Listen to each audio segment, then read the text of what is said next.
अर्थसंकल्पाचं वैशिष्ट्य म्हणजे महिलांना जरा थोडंसं एक मतदानात आपल्या बाजूला करून घेण्याचा एक प्रयत्न केविलवाणा प्रयत्न केलेला दिसतोय।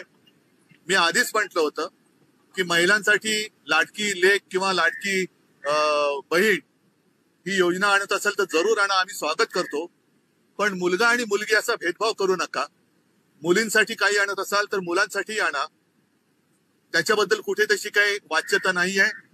माता भगिनींना तुम्ही हे जे काही देत आहात जरूर द्या, पण त्याच वेळेला परत एकदा सांगेन की आज राज्यामध्ये हजारो तरुण बेकार असताना घरी गेल्यानंतर ती माता भगिनी त्याला काय उत्तर देणार, या प्रश्नाचं उत्तर या अर्थसंकल्पात कुठेही दिसत नाही।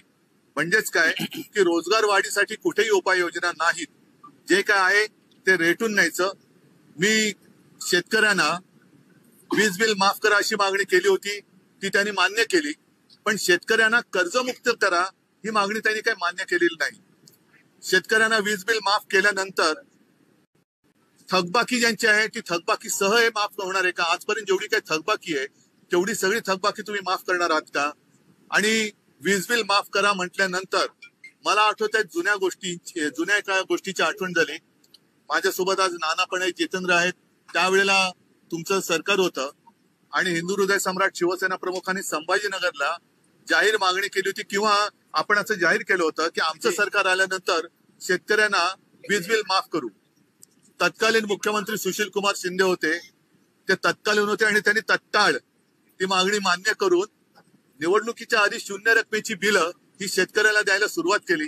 त्याच्यानंतर निवडणुका झाल्या, पुन्हा एकदा काँग्रेसचं सरकार आलं, विलासराव देशमुख मुख्यमंत्री झाले आणि निवडणूक झाल्यानंतर महिनाभरानंतर दामदुपटीने वीज भरणा करा नाहीतर तुमचं कनेक्शन कापून टाकू ही दरडावणी सुरू झाली। खुशी में पेड़ा बांट रहे ये जरा आप ही उनको पूछो। दुधाच्या पावडर संदर्भामध्ये आयात केलेली आहे, दुधाच्या पावडर संदर्भामध्ये लाडका बेटा, वो लाडला बेटा जो नहीं बेटा नहीं भाऊ, वो उसका भी, उसके लिए भी हमने 10,000 रुपए अप्रेंटिसशिप दिया है।